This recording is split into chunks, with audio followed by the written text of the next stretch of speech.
I'm Katie Hayes, and I'm the planter pastor of Galileo Christian Church, Disciples of Christ in Mansfield, Texas. Galileo is a new church start going for about 2 years, and prior to this work, I was a traditional church pastor for almost 2 decades. So while I am definitely not an expert in church finance or in stewardship, I've been around the block a few times. I've sat with a number of church boards and congregations trying to figure out how to fund ministry together. And over the last several years, I've been thinking a lot about a way of budgeting that we call narrative budgeting. It's a way of helping a church think together about how to fund the ministry to which God has called a particular group of people in a particular place for a particular time.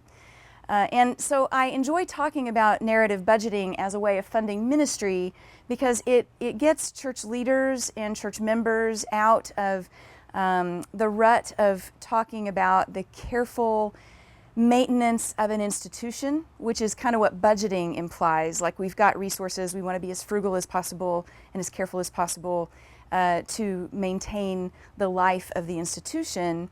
And then into a mode of talking about ministry, the actual work that God has called and gifted us to join, the work that God intends to have done in the world, and we can be partners in that with God if we choose. So talking about a ministry funding plan is one kind of preliminary step toward narrative budgeting for a congregation, and a way to get people sort of out of the mode of talking about can we make the budget, and more toward how are we going to fund the amazing things to which God has called us in the year to come. So in my very first ministry job, and maybe you have stories like this too, I sat in one of my very first church, congregational budgeting meetings ever, and I was a youth pastor. And we had a little youth program going, 20 kids or so, and I had inherited as part of that ministry a weekly gathering for Bible study and prayer, but honestly the main draw was the pizza. And so every single week we had pizza, really bad pizza from the same pizza place down the street. We had a standing order every single week. And I remember we got into a budgeting meeting with the congregational leaders, and we were trying to cut. That's always kind of the way these things go. We've got expenses, maybe not enough income to meet all those expenses. We got to make some cuts.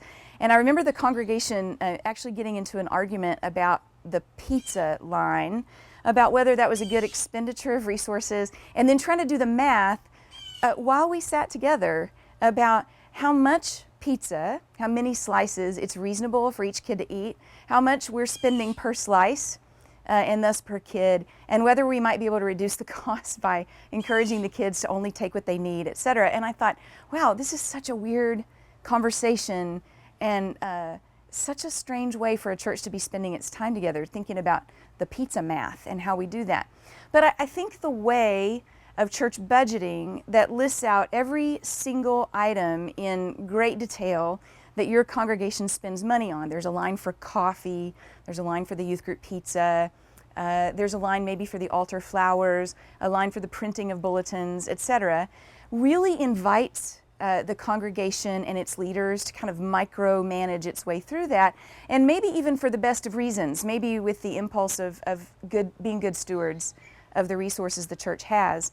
But it draws away, I think, from the idea that the congregation ought to be involved in a large vision for what God is calling us to do with the resources we have. So for example, if we're talking about pizza and youth groups, wouldn't it have been more interesting and perhaps even better stewardship for the congregation to have been involved in a conversation about how many kids are being drawn to our youth program? How do we extend hospitality to the friends of our own kids who come on Wednesday nights because it's pizza? How do we open our arms wide to extend God's wide welcome to the kids in our community, maybe who could use pizza on a Wednesday night because maybe there's not anything in their own home for them to eat for dinner that night? That kind of conversation would have been so much more fruitful if we'd been talking about ministry to those kids rather than managing the line items of the budget. So narrative budgeting is a way to work on that, telling the story about youth ministry rather than doing the pizza math. And you can extend that to your own circumstances. What are the kinds of individual things that people are talking about more than they maybe should be when it comes to budgeting. So when you're thinking about budgeting and the management of an institutional budget versus narrative budgeting or creating a ministry finance plan that tells the story of the ministry of your church, I think the thing they share in common is that they both acknowledge the reality that ministry takes money. It's money that makes possible the actual fruition of all these dreams that God plants in our hearts and in our collective life together. And we don't want to let that go. We know that the congregation needs to understand that it takes actual money to make these things happen. And we can talk all day about the things to which God has called us, but if there's no money, those things don't happen. So narrative budgeting is simply a way to sort of translate that conversation over into less of a line-by-line management of money and more into a dreaming, visioning, celebrating mode of thinking about what God has called us to do in the past and what God is calling us to do in our future. So as you can guess, narrative budgeting is about telling stories, and it's about acknowledging that what you write on the page or show on the screen actually is telling a story, whether you intend that or not.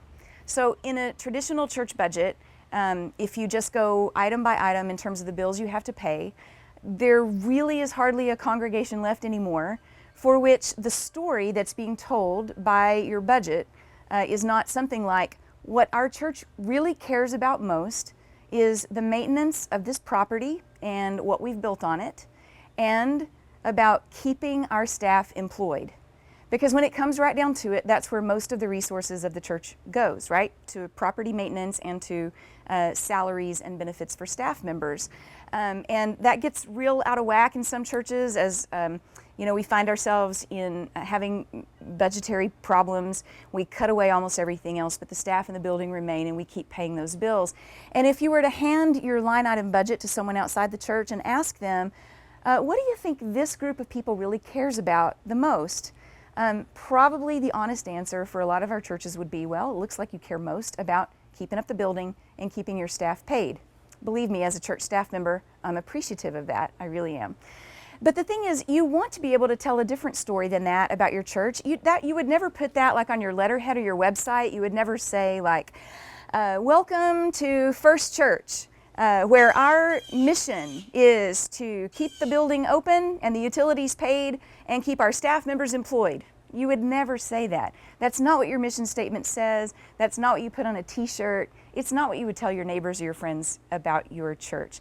So then the question becomes, what story do you tell about your church, and how do you make it so that the ministry finance plan you're all sharing in together is telling that same story?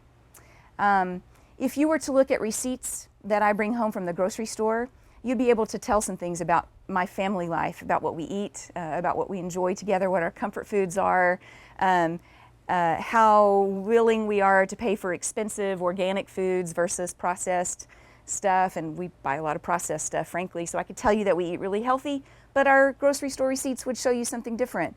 And so it's kind of the same with the church budget. If you say our church really cares about, say, feeding the hungry or offering welcome to the stranger, that might be true in your heart, but the document you produce each year might not be actually communicating that. And so getting that budget in line with what your actual congregational priorities are is important. So narrative budgeting involves finding out how to align the spending that you do for ministry with what your church actually cares about most, the actual mission to which you believe your church has been called by God and for which you believe you are gifted by the Holy Spirit. Now listen, here's a thing we don't like to talk about very much, which is that some of our congregations can't really articulate what their mission is. And if you engage in a narrative budgeting process with your church leaders and members, what you might actually find out is that your church can't say exactly what it's been called to do. I mean, if your mission statement says something like, we're called to be a really friendly, welcoming, open church, that's great. Pretty much every congregation in all of North America would say that about itself.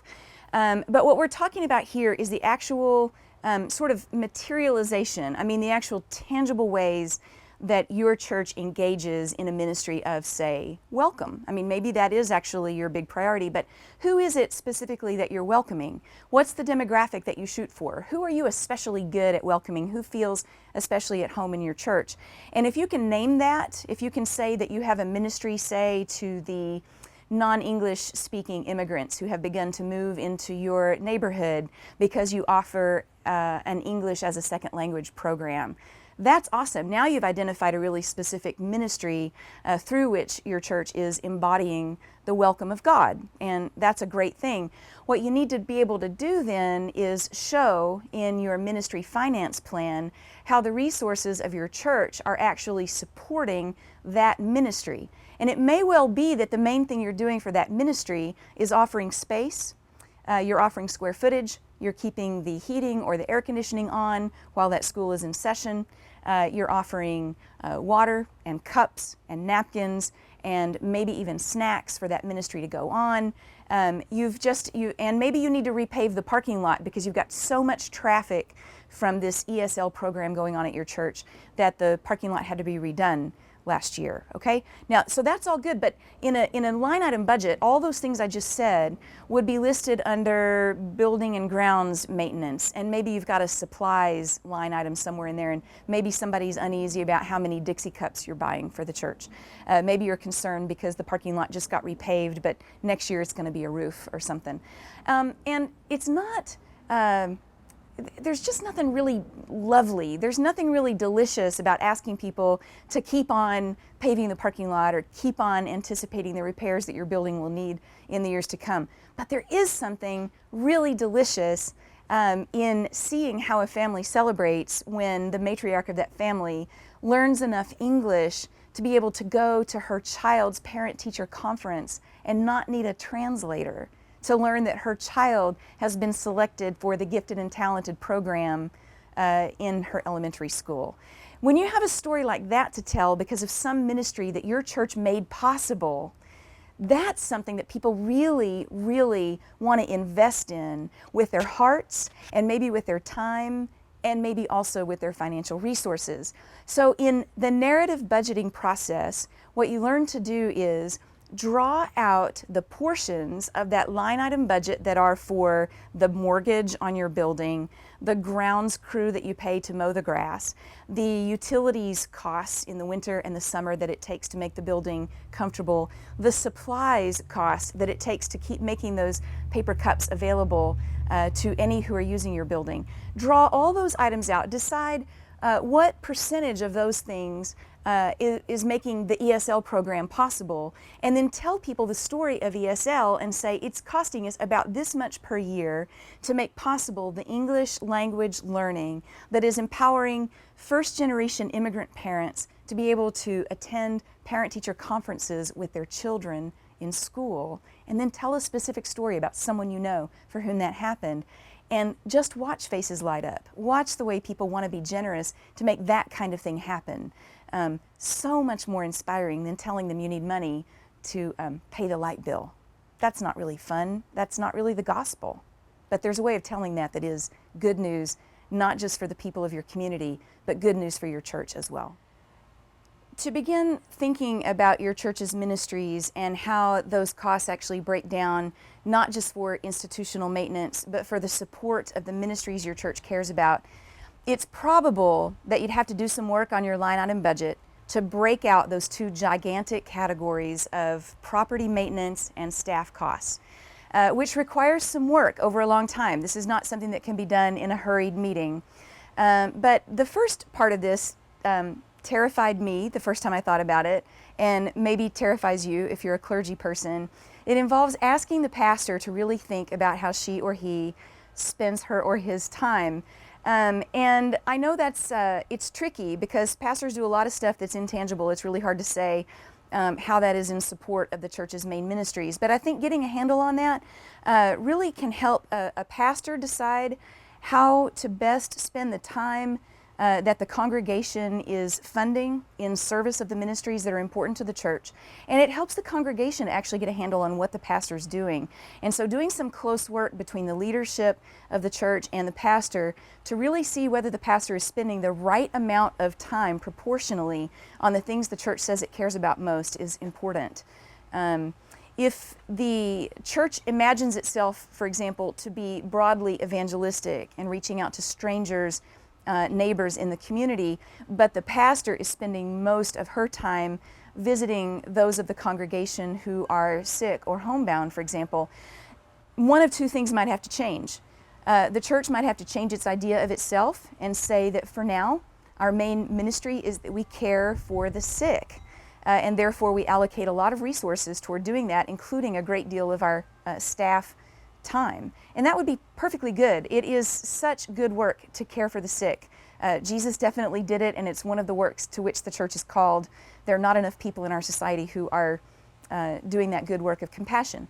Or it might be that the church would say, you know, we do need to care for the sick, but that's work that the congregation could be doing so that we could free up our pastor to actually do the work that we believe is important, the work of evangelism, the work of our church having a presence in the community. We need our pastor to get out from behind that desk and go actually engage the community. And so in service of our missional priority to be evangelistic in our city. But it would probably require that the congregation and the pastor get real clear about how the pastor's time is actually being spent.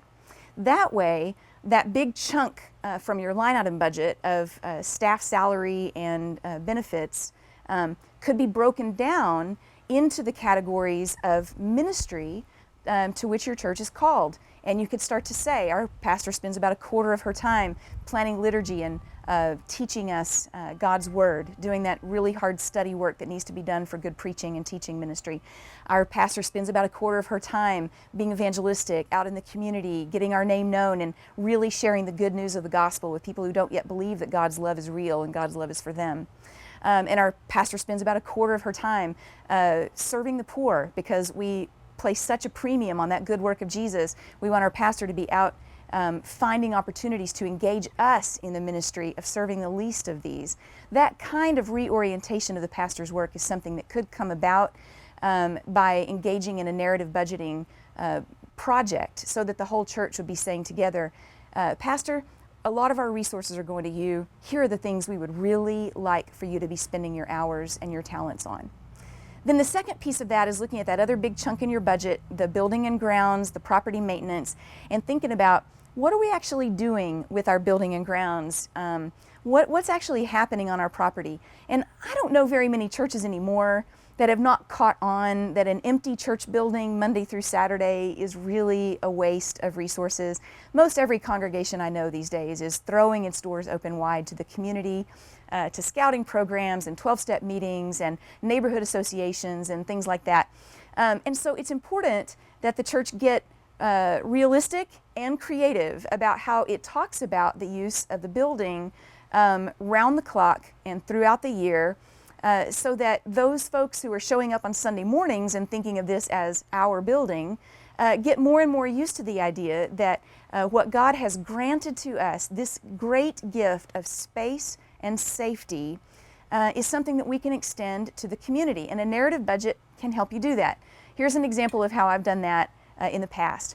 I served a church that had bought property and built a beautiful new building with lots of parking and great spaces for meetings, and was paying a big mortgage for that, and feeling kind of guilty because that big mortgage was keeping the church from doing some outreach. They had trimmed back some other parts of their budget, something that every church hates to do but is all too real for most of us. And so we started looking at how we were using that space that we'd been given, and realizing that we had a lot of community groups meeting in there throughout the week that most people in our congregation didn't know about, didn't understand how the building was being used. So we started charting it on like a block graph that showed all the days of the week and all the hours of the days, and filled in block by block the different groups that were in the building in different rooms, different spaces throughout the week.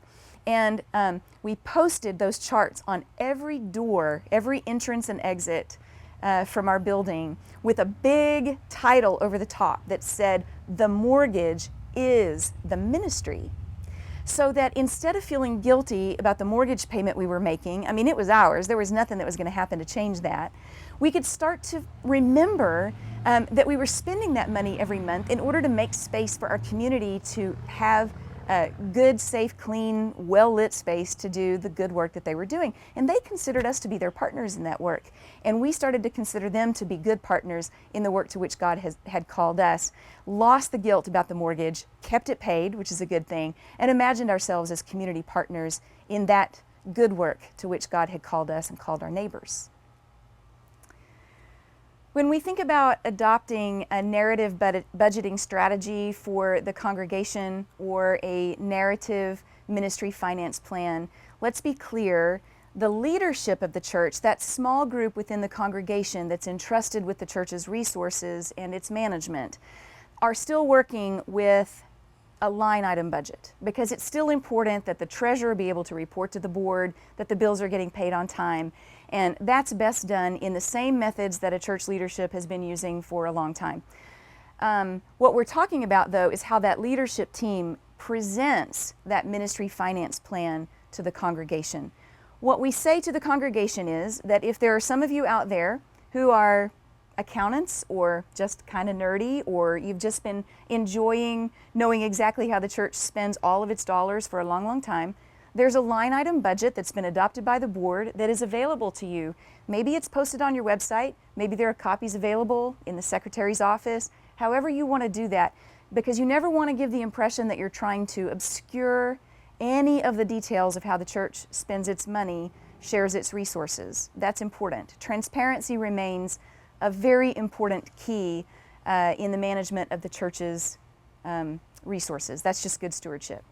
But when it comes to the big congregational meeting where you're going to present next year's budget and you're going to talk to the church about resources and try, frankly, to inspire them to buy into that with their heart and with their wallet, rather than handing everybody a copy of this line item budget so they can argue about the pizza or the coffee or the altar flowers, instead, you invite people within the congregation who are integrally involved in the ministries of the church to talk about the ministries of the church, and to talk not in a general way but in a very specific way about how a life has been touched or changed, about how a child's family life has been enriched, about how a family or a neighbor has averted crisis because your church was there to step in. You want to tell stories that are real, where an impact has been made because your building was open or your pastor was available or there was a little line in the budget for a certain kind of help that your church was able to give at just the right time. You're looking for people who can speak with enthusiasm and hope about the future that God is calling us into, people who really have invested themselves in the ministries of the church. And so you get a kind of multivocal witness to what God has already been doing in the life of our church and what we hope God will do in the months and years to come. You ask them to make the pitch for the budget. You show people sort of all together, this is what these ministries cost. You consider maybe a pie chart that shows a percentage of our budget goes to the praise of Almighty God through worship programming. A percentage of our budget goes to evangelism, teaching people the gospel for the first time, through community outreach, and also through our youth and children's ministry, which is nothing if not evangelistic in the first place. A percentage of our budget goes to making our neighbors know that God's love is for real. And so in that category, you scoop up a lot of the costs for marketing, we might have called it in an old line item budget. But rather you start to think about, how do we make sure that people know for a fact that God's love is real? Well, it's because we participated in the community parade, or because we kept putting that in the newspaper each week. And so we expend a little bit of our resources to make sure that people know God's love is real. And when you start to show all those pieces together, now you're constructing a story about the life of your church that people want to be a part of. They start to see themselves as being necessary components, constitutive elements of this future into which God is calling our church. And that's what you're asking people to give to. You're not asking them to just dig a little deeper so we can make the budget again this year. You're asking them to join in to this future story that God is writing on our hearts all the time, to be partners with God in this ministry that God has called us into and equipped us for. And that's good news. It starts to make that congregational meeting each year a real highlight of your church life. It's fun. It's something to celebrate. It's something people want to be involved in. I would also just say, however, that if that one congregational meeting per year is the only time you're telling the story of your church's ministries, well, that's not often enough. That would have been often enough if you were talking about line item budgeting, because once a year is about all people can stand to that. But if you're telling the inspirational stories, the inspiring stories of people whose lives have been changed because your church exists, believe me, people are going to want to hear that more than once a year. And you're going to have more and more and more stories to tell about that, because you'll suddenly have eyes to see the way your church is actually making a difference. And so as they come up through the year, you invite people to that podium, into the prayer time, into the announcements time, into the fellowship dinner time, wherever there are opportunities for the stories about ministry to be told, you get people up there and telling those stories, helping people to learn the vocabulary of testimony, of really saying, hey, look, God was busy doing this, and we were lucky enough to get involved, and with just a little bit of our time and energy and good ideas and money, we were able to make this happen. Thanks be to God. And the people of your church will learn to say, thanks be to God, which is something we have not said very often concerning our line item budgets, where we're just kind of droning on about whether we're going to be able to pay our bills next year. Here is the most surprising thing that has happened for my church with respect to our ministry finance plan. It has actually become a tool for evangelism. I know that sounds crazy. Normally, it would be a long, long time before we would show a stranger our church budget, because we're not altogether proud of how much of the church's resources go to pay our mortgage and pay our staff, and how very little of it is specifically designated maybe for outreach, for the good work into which we have been called, and the ways that we're really trying to follow Jesus into a life of world-changing service, right? However, when we switched over the way we thought about our ministry finance plan, when we started to put it together in terms of categories of ministry, categories that Jesus would recognize, categories like welcoming little children, which is definitely something Jesus knew about, categories like announcing the kingdom of God, definitely a category that Jesus would recognize. When we did that, all of a sudden, we got excited about our ministry finance plan, and we realized that other people who did not yet know that God's love is real and God's love is for them might want to see that, and might see that as a piece of good news. And so we have put our ministry finance plan online. It's on our website. You can get right to it, and everybody in the church and every stranger who visits our church website can see our annual budget. They can see how we spend our money. They know how much the pastor makes. They know how much we spend for rent and insurance and all those things. But they see also that all those things we spend money on are in service of this really exciting, really invigorating, really good and beautiful work into which God has called our church. That's a huge shift for me in the way I think about finance. I'm not embarrassed anymore to talk about money with my church. I'm not embarrassed to ask people to give to the stuff that my church does, because I'm never, ever, ever asking anybody to give to institutional maintenance. I am always inviting people to join in the good work to which God has called us. And so far, people are a lot happier to say yes to that, a lot more ready to open their hands, their hearts, their wallets, their bank accounts to join in that good work. They want to be part of what God is doing in the world. People really want to be part of that. Find a way to show that your church is doing that. The rest will take care of itself.